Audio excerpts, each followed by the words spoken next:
నిజంగా ఊహించాలి మీరంతా ఎంతమంది వస్తారని. Thank you for coming.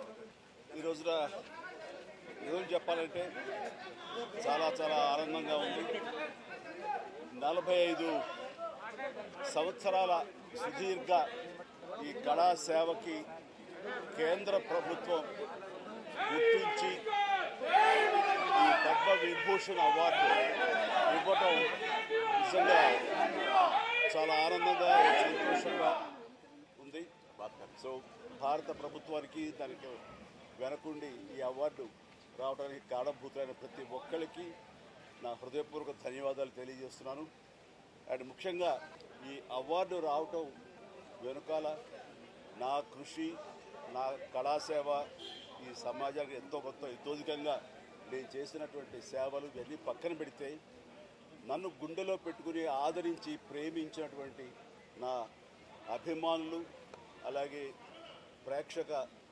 ప్రేక్షకులు, అలాగే నాకు ఎన్నో అవకాశాలు ఇచ్చి ఈ రోజున నన్ను నేను కాక తీర్చిదిద్దుకోవడానికి కారణభూతమైనటువంటి నా డైరెక్టర్స్కి, నా నిర్మాతలకి, నా ఇతర టెక్నీషియన్స్కి, ప్రతి ఒక్కరికి ఎవరైతే దోహదపడ్డారో ప్రతి ఒక్కరికి నేను ధన్యవాదాలు తెలియజేసుకుంటూ ఈ అవార్డు ఇదంతా వారి సహకారం నేను ఈ ఎత్తుకు ఎదగడానికి కారణమైనటువంటి వారందరిది.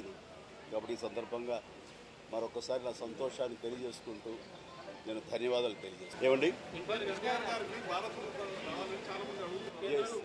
నిజంగా ఇది వారికి ఎంతైనా రావడం సముచితం, రావాలని నేను కూడా మనస్ఫూర్తిగా అభిలషిస్తున్నాను, రావాలని కోరుకుంటున్నాను.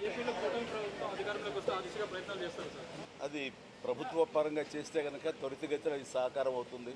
అండ్ డెఫినెట్గా ఎంతైనా సరే అటు ఎంజీఆర్ గారికి వచ్చినప్పుడు వీరికి రావటం కూడా అంతకంత సముచితం అండ్ అది ఆనందదాయకం. దానికి నేను ఎదురు చూస్తుంటాను, నేను కోరుకుంటున్నాను రామారావు గారికి భారతరత్న రావాలి. నేను రాజకీయంగా అతీతంగా ఉన్నాను అనుకోవచ్చు.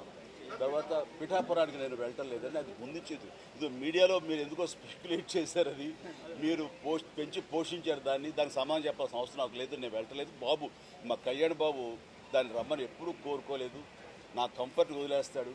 అండ్ తను బాగుండాలి, తన జీవితంలో అనుకున్నది కోరి సాధించాలన్న అభిలషిస్తాను. నేను నాకు ఆశీస్సులు అందజేస్తాను. దానికి నేను తనతో పాటు నేను ఉన్నాను అని చెప్పేందుకు మొన్న ఒక వీడియో బయట ఇచ్చాను.